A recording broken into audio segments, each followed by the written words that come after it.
Si kehutanan ini harus betul-betul dia priority.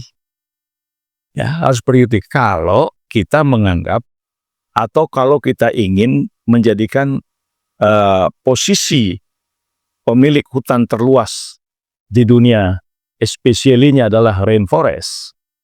Nah, saya pikir ini perlu satu langkah inovasi. Ya, perlu langkah inovasi bagaimana revitalisasi sektor-sektor kehutanan, ya, dan sektor-sektor kehutanan untuk menggerakkan masyarakat dan memberikan kontribusi bagi peningkatan kesejahteraan masyarakat itu. Karena memang hutan itu dia memiliki, kalau saya mengatakan banyak memiliki keunikan yang harus terus-menerus diinovasi. Ya, bisa ada langkah-langkah inovasi agar kita tidak menjadi tersangka atau tertuduh, ya. Ya, paling tidak Bung Adi sekarang ini kalau dikatakan Indonesia menjadi penyumbang, ya, terhadap emisi nomor 10 besar di dunia, menurut saya ini bukan pekerjaan enteng. Ya, ini mesti ada langkah yang betul-betul signifikan, konsisten, terukur, dan itu hanya harus dilakukan dengan sebuah gerakan penanaman di semua lini. Ya, menurut saya kawasan-kawasan gambut itu harus Voice from the Jungle. Suara dari rimba untuk masa depan hijau. Dengan gaya percakapan santai namun tajam, Voice from the Jungle menjadi ruang refleksi dan inspirasi bagi siapapun yang peduli pada bumi dan keberlanjutan. Tantangan dan solusi seputar kehutanan Indonesia. Kita masih akan membahas, menelaah soal lingkungan dan hutan kita dengan narasumber yang saya kira paling pas dan mempunyai rekam jejak yang masih bisa kita urai, dengan Dr. Haji M.S. Kaban, mantan Menteri Kehutanan kita. Pemirsa, di bumi ini ada 3 hutan raksasa. Ada hutan Amazon di Brasil, ada hutan Kongo di Afrika, dan ada hutan hujan tropis di Indonesia. Menariknya, kalau 2 hutan Amazon dan di Kongo itu kan terletak di satu benua, sementara hutan hujan tropis Indonesia itu berada di ribuan pulau. Nah, bagaimana negara, bagaimana pemerintah kita mengelola hutan ini, kita akan coba bincang-bincang dengan Bang Kaban, panggilan yang paling enak. Bang Kaban, dari tahun ke tahun, selalu saja kerusakan hutan dan bencana alam itu menghiasi perjalanan hidup kita dari tahun ke tahun. Termasuk juga saat ini. Nah, saya baca-baca buku, Pak Kaban. Ada buku Mas Haryadi Kartodiharjo, judulnya Di Balik Kerusakan Hutan dan Bencana Alam. Dan Bang Kaban menuliskan pengantarnya selaku Menteri Kehutanan. Saya akan kutip satu paragraf yang Pak Kaban tulis ini. Tidak dapat kita pungkiri, hutan memang mempunyai nilai strategis. Namun demikian, kata Abang, pengelolaan hutan bukan sekedar masalah ekologis semata, akan tapi juga berkaitan dengan masalah sosial, ekonomi, hukum, dan tata pemerintahan.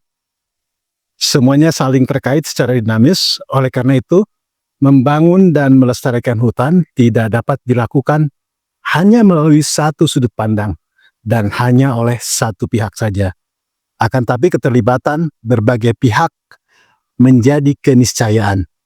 Pak Kaban, perjalanan baik setelah Anda meninggalkan Kementerian Kehutanan hingga saat ini, apa catatan-catatan Anda terkait dengan frasa yang Anda tulis di bukunya Mas Haryadin? Iya, terima kasih Bung Hadi.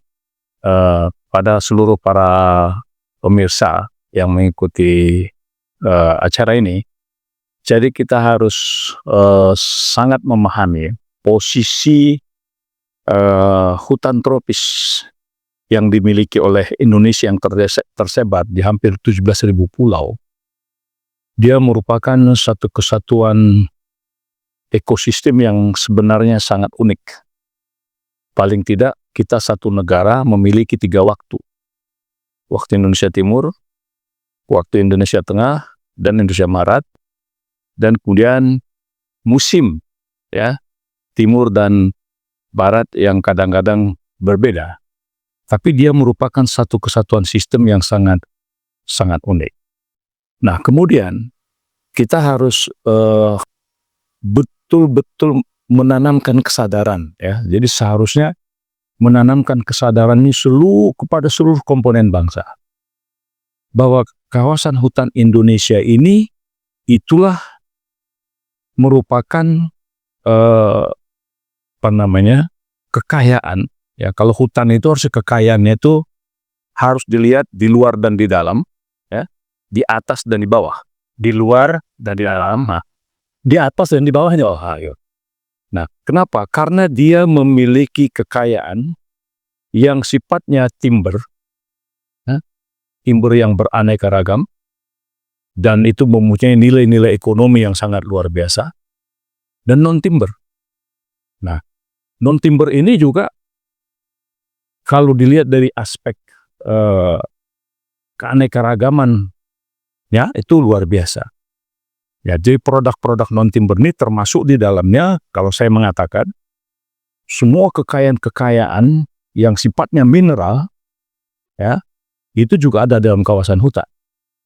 Jadi potensi konflik kepentingan itu sangat luar biasa. Nah, makanya saya katakan ini membutuhkan sebuah penyadaran integrated hulu dan hilir, pusat dan daerah, bahwa kalau Indonesia mau makmur, kalau Indonesia ingin mensejahterakan rakyatnya, memakmurkan rakyatnya, maka kelolalah kehutanan itu secara integrated, hulu dan hilir, dari revitalisasinya, ya, dari semua aspek itu harus dimulai.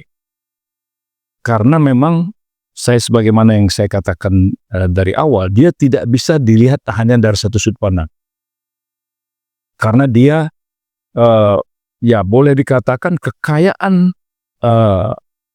sumber daya Indonesia ada dalam kawasan hutan ini. Deposit mineral yang sangat luar biasa, dan sebenarnya ya itu potensi kemakmuran. Pak Kaban, tadi Anda menyebutkan ada di atas, ada di bawah. Di bawah itu tentu saja mineral segala macam tambang kita. Nah, dalam situasi tarik-menarik ini, kan kalau dalam perspektif penyelamatan alam, isu-isu global, pemanasan segala macam, tentu untuk mengeksplorasi mineral kita ini kan akhirnya harus mengorbankan yang di atas. Pandangan Pak Kaban? Ya, jadi gimana Ibu? Saya mengatakan dia merupakan satu kesatuan ekosistem yang sangat unik, dan dia perlu komitmen yang integral, ya, pusat dan daerah, dan ini harus betul-betul, ya, kalau saya mengatakan ini harus dipertimbangkan secara saintifik, ya, pendekatan approach ilmiahnya harus dikedepankan, karena dia merupakan ekosistem alam ini, ya. Kalau ekonomi kan hanya aspek ekonomi, profit, loss, gitu kan. Tapi ini karena dia menyangkut satu ekosistem yang sangat luas, maka faktor ekonomi ini menjadi pertimbangan, tetapi aspek-aspek lain itu tidak boleh terganggu, itu tidak boleh diabaikan. Itu harus menjadi prioritas utama agar kita ikut berpartisipasi atau kita ikut berperan besar. Ya. Jadi bagaimana Indonesia ikut berperan besar yang memberikan dampak yang besar kepada kepentingan global, Nah, ini yang harus dikelola, harus betul-betul di-manage, ya. Jadi pengelolaan ini secara integrated saya katakan, yang dia harus benar-benar memberikan satu manfaat besar secara global, terutama dalam rangka untuk ikut meminimalkan, ya, ikut meminimalkan krisis global, atau juga ikut serta secara aktif menurunkan emisi. Ya, jadi menurunkan emisi ini, dan juga ya kita harus menyadari bahwa kerusakan ekosistem ini secara global, apalagi itu posisi Indonesia yang sangat strategis di rainforest ini, itu pasti sangat signifikan berpengaruh terhadap bukan hanya climate change, ya, bukan hanya mengganggu persoalan iklim, tapi juga yang saya pakai istilah bagaimana ancaman, ya, apa itu istilah climate disaster, ancaman iklim terhadap ya Indonesia sendiri di banyak daerah maupun dunia. Nah, jadi makanya saya katakan bahwa untuk menata ini membutuhkan suatu suatu pendekatan yang membangun mindset dan menumbuhkan culture seluruh rakyat Indonesia bahwa kalau Indonesia mau makmur, maka hutan ini harus dikelola. Dikelola secara sungguh-sungguh, dikelola hulu dan hilir, tidak hanya melihat kepentingan-kepentingan yang sifatnya sektoral. Pak Kaban, terkait kepentingan-kepentingan penyelamatan alam, katakanlah mengembalikan penutupan kawasan-kawasan hutan. Ini kan kalau dulu tidak salah kami melacak data-data di zaman Pak Kaban sebagai menteri, jika ada pengusaha mendapatkan konsesi baik untuk tambang atau untuk hutan industri, maka ada kewajiban menyediakan lahan pengganti. Nah, yang kami tanyakan, ketika kebijakan itu di zaman Bang Kaban sebagai menteri, apakah itu berjalan? Tapi pertanyaan berikutnya, apakah lahan penggantinya itu layak disebut sebagai sebuah hutan? Ini seperti apa? Mas Ira? Jadi memang begini, Bung Adi,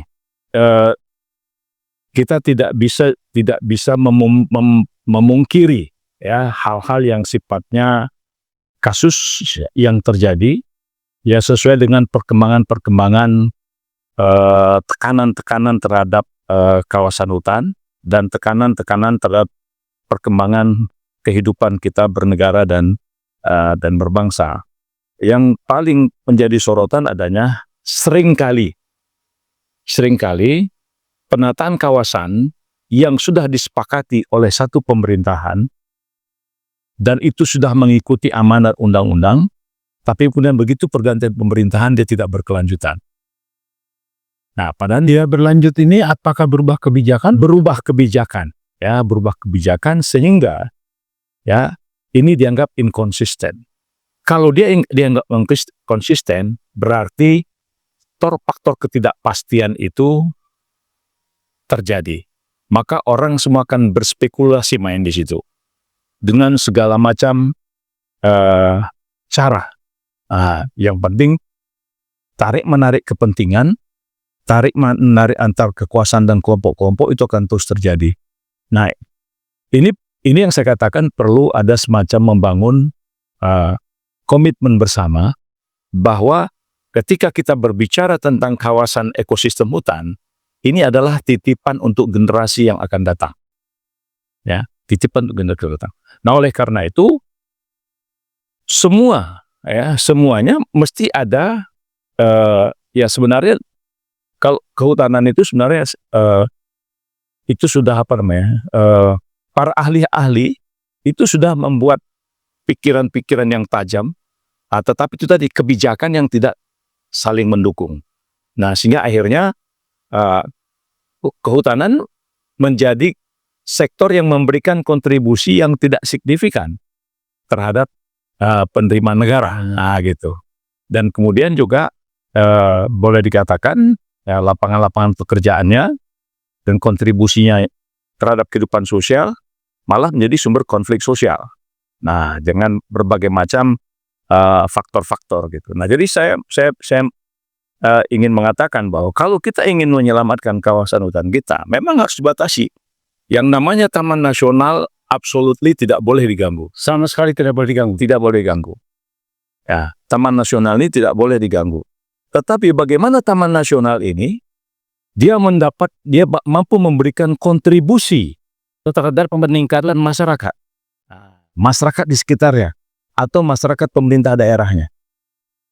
Jadi inilah yang menurut saya perlu menjadi perhatian serius. Dan bagaimana kita memaintain kawasan yang disebut dengan hutan lindung yang berhubungan dengan masalah dia merupakan untuk reservoir air, tempat penyimpanan air bagi kehidupan supaya jangan terjadi kekeringan dan proses penggurunan. Ya, ini hati-hati ya. Jadi kita harus hati-hati bahwa jika kawasan-kawasan hutan lindung itu terus-menerus digerus, maka kita harus menyadari bahwa ada waktunya nanti daerah-daerah itu akan mengalami proses penggurunan karena stok airnya tidak ada lagi yang menyimpan. Terkait soal ini, semasa Anda jadi Menteri Kehutanan, Anda dikenal sebagai Menteri Tukang Tanam, bukan tukang tebang. Sehingga misalnya dituding juga ini pemasukan ke negaranya misalnya. Tapi kita tidak ingin membahas itu. Yang ingin kita tanyakan, saat itu Anda gencar sekali berkampanye, menanam kembali hutan, ya kan? Betul. Sampai-sampai Anda juga menganjurkan, mengkampanyekan kalau ada orang menikah, nama kawinnya dirim pohon, tanam pohon, gitu. Ya kan? Ya. Nah, Pak Kaban, ini kan ditanam. Artinya penanaman yang Anda lakukan juga ternyata menurut data yang kami periksa bukan hanya di kawasan hutan yang rusak, tapi juga di berbagai kawasan yang menciptakan masyarakat.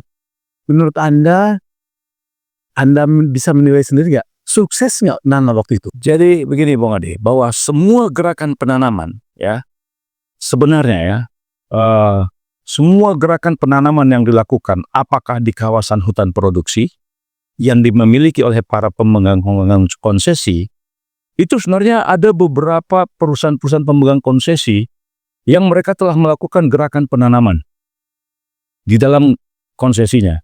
Dan saya yakin hari ini mereka terus diberikan penghargaan yang besar, harus diberikan insentif, karena mereka sudah melakukan penanaman itu kira-kira 30 tahun yang lalu. Nah, bisa kita bayangkan. Dan mereka konsisten menanam. Dan menanam konsisten.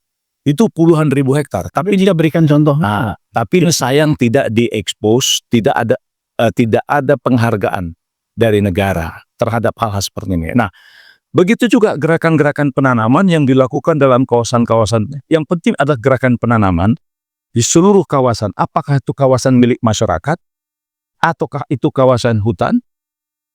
Maka gerakan penanaman waktu itu yang dilakukan bersama-sama dengan kepala-kepala daerah.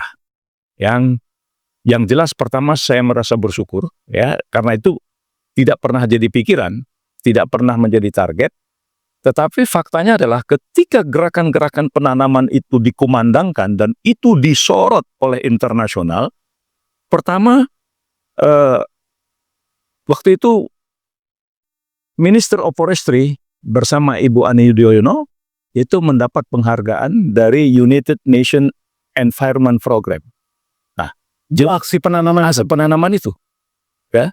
Jadi pada waktu itu ini sebenarnya saya tidak pernah berpikir itu, tapi saya penting berpikir waktu itu prinsipnya kita menanam itu adalah deposit masa depan. Jadi bagi saya waktu itu gerakan penanaman itu adalah merupakan sebuah perintah yang sangat luar biasa untuk masa yang akan datang. Itu akan menjadi sumber deposito bagi negara atau bagi individu. Karena misalnya masyarakat di Pulau Alor, ya, di Pulau Alor kita ajak semua tokoh melakukan gerakan penanaman kayu cendana. Yang relatif itu semula orang kurang tertarik dengan kayu cendana. Tapi kemudian kita berikan insentif bahwa semua kayu cendana yang ditanam oleh masyarakat itu menjadi milik masyarakat, bukan punya negara. Nah, karena sebelumnya bahwa setiap ada kayu cendana itu adalah milik negara. Nah, kita robah mindset-nya, masyarakat harus berpartisipasi, para pendeta, para ustadz, mereka kita ajak bersama-sama, aktivis-aktivis LSM kita ajak bersama melakukan gerakan penanaman kayu cendana. Itu terjadi 20 tahunan yang lalu ya? Sudah. Dan saya yakin kalau hari ini itu dinilai ulang, saya yakin itu sudah punya sumber potensi penerimaan yang sangat signifikan. Jadi waktu itu ada penghargaan United Nations Environment Program. Kemudian juga yang bagi saya sangat saya lupa itu dari MURI. Saya tidak menyangka ternyata MURI itu memperhatikan aktivitas masyarakat, ya gerakan-gerakan penanaman waktu singkat, gerakan luar.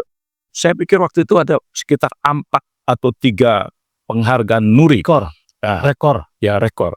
Nah, kemudian yang bagi saya waktu itu menjelang di akhir masa jabatan, dan mungkin ini banyak orang yang tidak paham, ternyata gerakan-gerakan penanaman itu karena dilakukan berturut-turut selama hampir 5 tahun.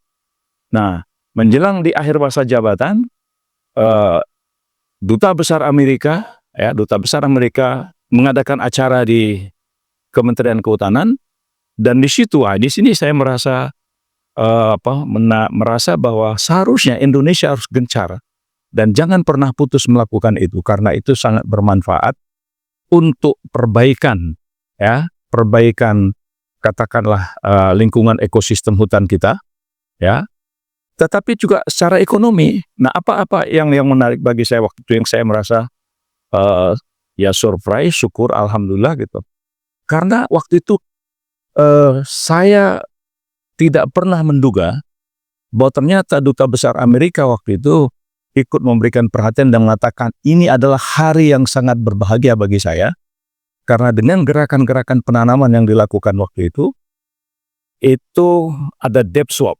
Nah, jadi penghapusan hutang. Penghapusan hutang. Coba itu. Penghapusan hutang kita dari Amerika. Dari Amerika. Ya. Saya tidak melihat nilainya, tapi artinya ada apresiasi, itu ada apresiasi, dan itu adalah sebuah penghargaan terhadap jerih payah kerja seluruh komponen bangsa ini. Yang itu ada LSM. Jadi ada debt swap yang kalau dinilai sekarang ya hampir 0,5 triliun juga, ya. Karena mengurangi hutangnya, ya. 35 juta dolar. Saya tidak melihat nilainya, tapi artinya bahwa gerakan itu mengundang perhatian, ya kan? Dan ternyata bisa menghapus hutang. Nah, sebenarnya kalau ini sudah ada pengalaman kita, why not? Kenapa nggak kita kembangkan? Atau dengan gerakan penanaman ini, saya sangat yakin, ya apalagi kalau dipaksakan seluruh wilayah, seluruh angkatan-angkatan generasi-generasi kita terlibat dengan gerakan-gerakan penanaman ini kembali, ya saya punya keyakinan karena semua tanaman itu tumbuh katakanlah dari 1.000 pohon, dia tumbuh sekitar 300-400 pohon. Setelah dia berusia 20 tahun, berapa besar kemampuannya mereduks emisi karbon. Anda melakukan penanaman di era Anda itu sangat gencar, bahkan yang akhirnya diikuti terus sampai sekarang. Setiap 28 November itu yang dimulai tahun 2008 ya, keluar Kepres, itu diperingati sebagai Hari Menanam Pohon Indonesia. Nah, jika dihitung sampai sekarang, kalaupun dia tidak katakanlah ditebang pohonnya, tidak dijual, ya kan? Tapi kan sebenarnya dalam konsep trade carbon ini kan mesti jadi pemasukan negara ini, dimulai dari era Anda sampai sekarang. Tapi kok ternyata nggak ada sampai sekarang gitu. Ya, jadi disitulah Bung Hadi yang saya katakan tadi, ada sebuah kebijakan yang sering tidak continue.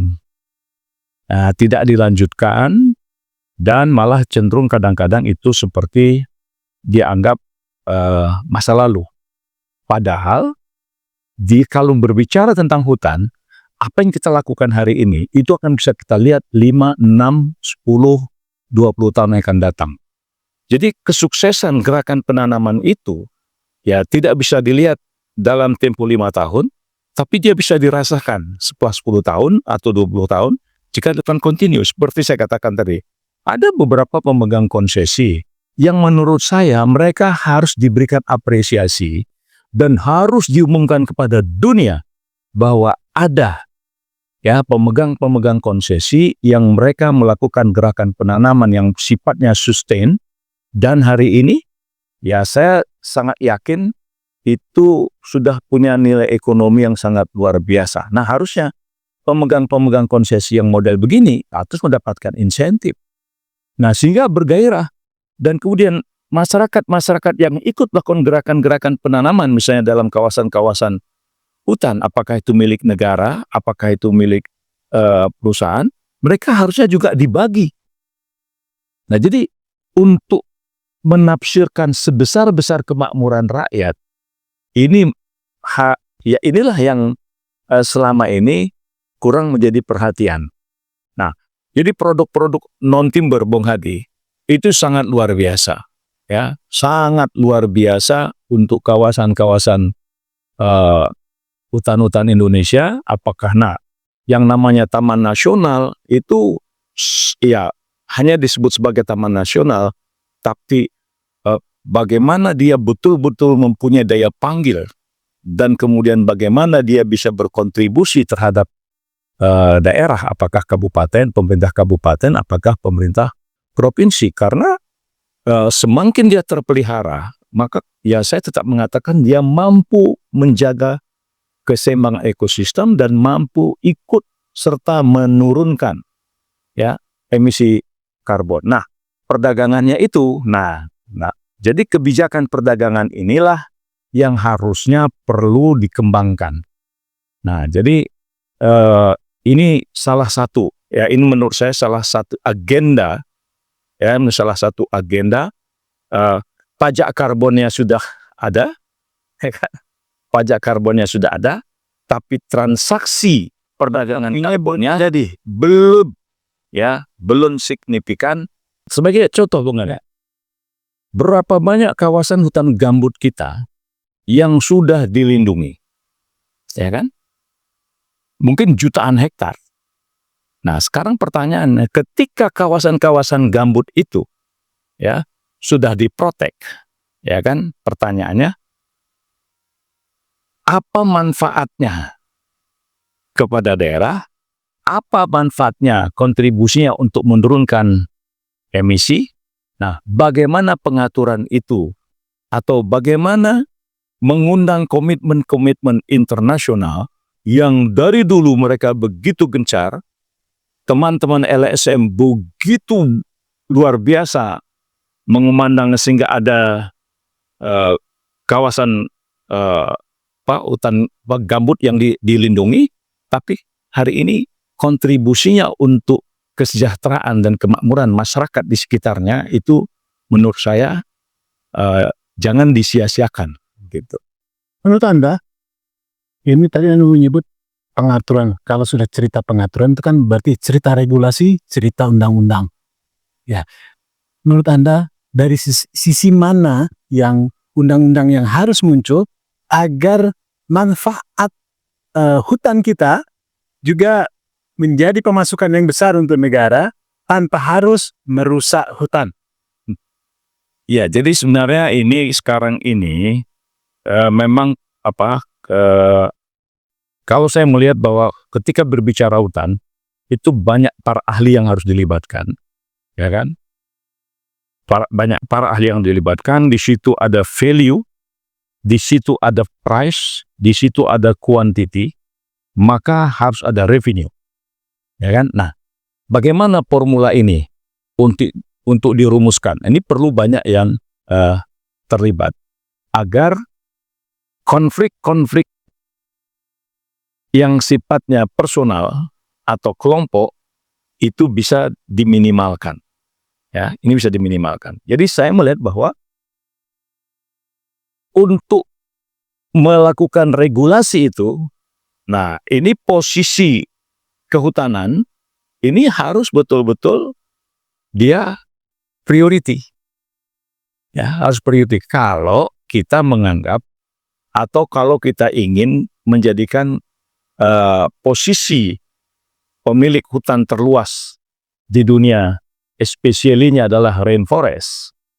Nah, saya pikir ini perlu satu langkah inovasi. Ya, perlu langkah inovasi bagaimana revitalisasi sektor-sektor kehutanan, ya, dan sektor-sektor kehutanan untuk menggerakkan masyarakat dan memberikan kontribusi bagi peningkatan kesejahteraan masyarakat itu. Karena memang hutan itu dia memiliki, kalau saya mengatakan banyak memiliki keunikan yang harus terus-menerus diinovasi. Ya, bisa ada langkah-langkah inovasi agar kita tidak menjadi tersangka atau tertuduh. Ya, paling tidak Bung Adi sekarang ini kalau dikatakan Indonesia menjadi penyumbang ya terhadap emisi nomor 10 besar di dunia, menurut saya ini bukan pekerjaan enteng. Ya, ini mesti ada langkah yang betul-betul signifikan, konsisten, terukur, dan itu hanya harus dilakukan dengan sebuah gerakan penanaman di semua lini. Ya, menurut saya kawasan-kawasan gambut itu harus betul-betul dimanfaatkan untuk bisa mengurangi emisi.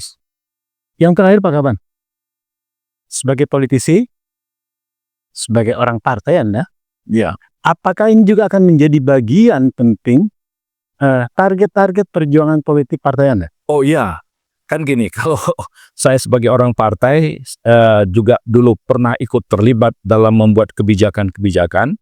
Nah, sudah tentu kita ingin mengembalikan bahwa apa yang terbaik yang harus kita lakukan dalam rangka menata kembali seluruh konsesi hutan dan kawasan-kawasan hutan kita di Nusantara ini, dan kemudian kawasan-kawasan hutan itu bisa berkontribusi terhadap peningkatan ekonomi, kemakmuran, kesejahteraan masyarakat. Jadi semuanya, jadi mereka-mereka yang mengelola pertambangan dalam kawasan hutan itu harus signifikan memberikan pengaruh pertumbuhan kehidupan ekonomi masyarakat. Jadi dia jangan sampai terjadi pencucian, diambil di daerah, bawa ke pusat, tapi daerah hanya melihat debu dan lumpur-lumpur saja. Nah, ini yang saya katakan dia mesti integrated ya. Anda tidak khawatir akan dijegal oleh cukong-cukong yang dulu Anda hajar di soal illegal logging dan seterusnya? Ya, justru kita mau ajak mereka berpartisipasi.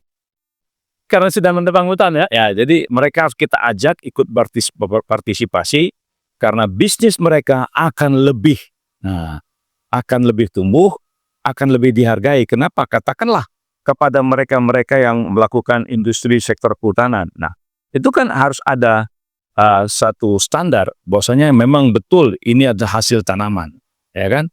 Memang betul ini adalah hasil satu proses reforestasi. Jadi kita harus ketat di situ, ya. Sehingga kita juga mengkritik pasar dunia, jangan mereka menerima hal-hal yang bersifat ilegal. Dan itu kabarnya Anda sampaikan di forum PBB. Ya, saya pernah berpidato di United Nations dan memberikan dan alhamdulillah ya, mereka bisa memahami bahwa yang namanya ilegal itu tidak bisa hanya menyalahkan Indonesia kalau masih ada yang menampungnya.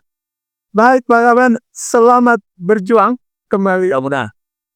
Pemirsa, nantikan telah menarik pada sesi berikutnya, terutama soal dampak aksi pemberantasan illegal logging yang menjadi salah satu success story Dr. M.S. Kaban ketika dia menjadi menteri. Nantikan bincang menarik lainnya hanya di Voice from the Jungle. Suara dari rimba untuk masa depan hijau. Dengan gaya percakapan santai namun tajam, Voice from the Jungle menjadi ruang refleksi dan inspirasi bagi siapapun yang peduli pada bumi dan keberlanjutan.